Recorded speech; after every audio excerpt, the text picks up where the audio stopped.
Welcome back, everyone. I am Friar Tuck. This is my epoch. I have a special video that's private that cannot be here on YouTube.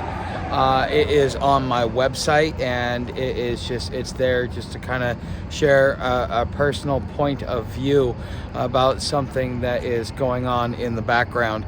So it's free for you if you just want to go over to my website. Links down in the description. But what we're going to be talking about today is I saw a comment that said, hey, I'd like to know how you started a business on $20, okay? Because I did. I started my janitorial business on $20. Here's what I did. So I had the supplies on hand.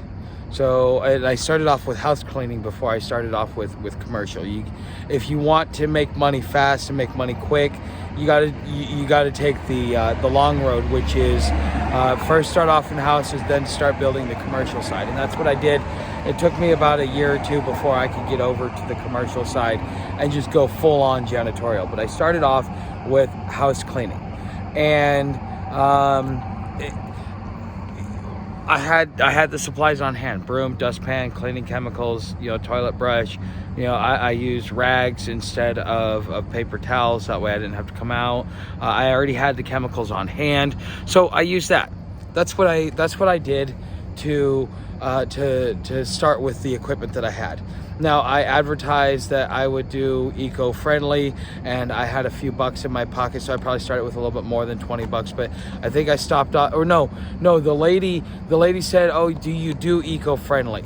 And because she asked me if I do eco-friendly, my first response was yes, because I didn't have a direction anyways, eco-friendly or chemicals. I was going to use chemicals, but going the eco-friendly route was so much better because I was able to deflate the market a little bit when it comes to getting green cleaning and making it affordable for the average Joe versus only being affordable to the upper middle class and lower rich, so on and so forth. Because most companies like Mary Mays, they charge $60 an hour per man. So you got 4 people, that's $240.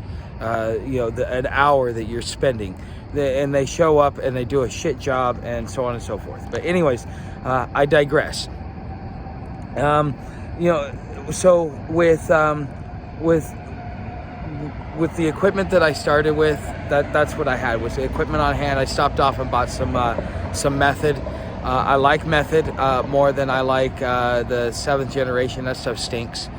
Just like I like doTERRA more than I like Young Living. Both are competitors. Those are my preferences because I like the smells, and I also like the results from the product. I did a lot of research on my products, but eventually that's something that you would want to go into if you're going to go eco-friendly. Okay, but I took $20 and I bought some leads on an app called Thumbtack. This is where I first started understanding digital marketing and how to make money digitally. You can do just about anything you want online. You can buy leads, you can collect customers, all kinds of stuff. And there is, hold on guys, I'm gonna,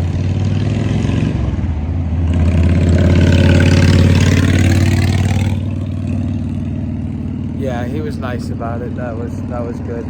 But I started with the $20. With $20, I bought leads off of Thumbtack. Digital ads, digital marketing. This was my entry level into understanding it. This is part of the reason why I want to help small businesses grow by helping them understand their digital marketing. But I think it's better for me to procure clients off of here that are small business owners that see this for whatever reason, and they want some help with their marketing and their advertising, because that's really what I'm good at. I'm a salesman by trade.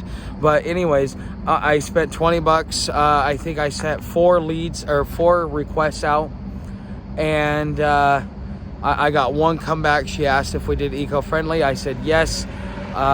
She paid me $180. I took that $180, I put 80 of it back in to buy like a one of those large packs, like the largest pack I could, because I just made $180 off of $20. Woohoo. So I already made a profit. And so then I took that $80 and I turned that into about $1,500. And then I started learning about return on investment, return ratio, how you want to do your marketing, how you want to be able to procure your clients and stuff like that. And that was very, very important. And you got to take this as a learning experience. What a lot of people do when they first start a business is they're like, okay, I'm in business, so therefore I'm rich. Where's the clients? What am I supposed to do? And that's what it was like with both of the business partners that I had until I got to Paul. Paul was the only one that actually understood that, it took a grind to get stuff done. It would have been nice to start with him in the beginning. I think that I would probably still be in business, but by the time everything happened, I was burnt out. But you've got to be careful of the people that you bring around you. So me being a man, that made it all the much harder on me. So that meant I had to do better work, and I had to work a little bit cheaper because, a lot of the time I would take a woman's woman card from her because she would go in there looking for, and she couldn't find anything. I learned something. Women are good at cleaning kitchens. Men are good at cleaning bathrooms. Men are very particular about their bathrooms, and women are very particular about their kitchens. So if you have a woman cleaning a kitchen and a man cleaning a bathroom, you will have a happy clientele all the time, always. It works out that way. I learned that lesson very early on. But then, like I said, I make $1,500. I bought another 80 pack. Or $80 worth, and then I just kept going and I kept buying leads until I got to a point where I started doing my own digital marketing and going through companies to do SEO and stuff like that. And then I got taken advantage of so many times that I actually had to learn it all myself so that I could understand either how I was being taken advantage of, because there'd be companies saying they're doing SEO and what they're really doing is listing. Listing is not worth $300 a month. Listing is worth $50 a month because all they're doing is listing you on all the different platforms, but they're not adding anything. All they're doing is just making sure that your contact information is uniform across the board. SEO is where they're using keywords, and they're creating the content in such a way to be able to draw the right type of clientele to you. And I found a really good company that did that with me. But if you want to know how I started a business with $20, you can too.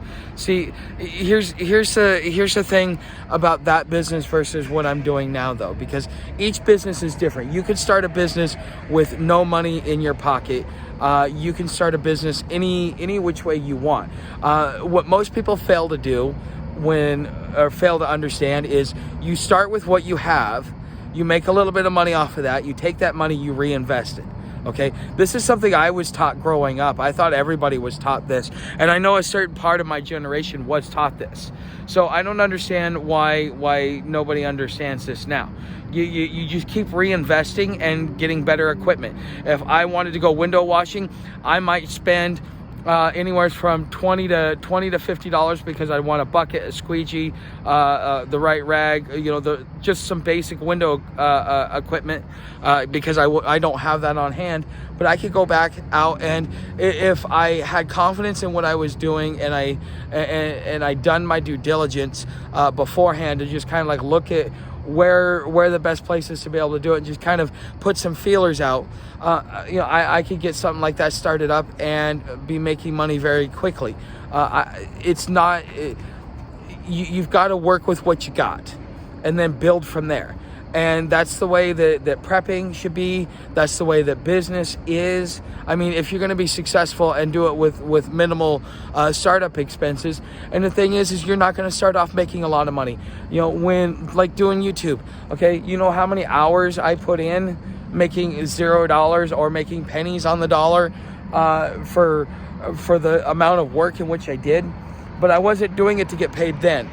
I was willing to accept that, okay, I'm going to have to live on little to no money for the next couple of years while I take something and I build something that's going to build a long-term foundation that I don't ever have to really worry about wanting anymore. Okay, so this is part of my plan. This has been part of the plan from the beginning. Whether I started a business or I turned YouTube into a business or I created my own brand, something along those lines. Because in some ways I'm going to end up doing some sort of marketing and sales along the way.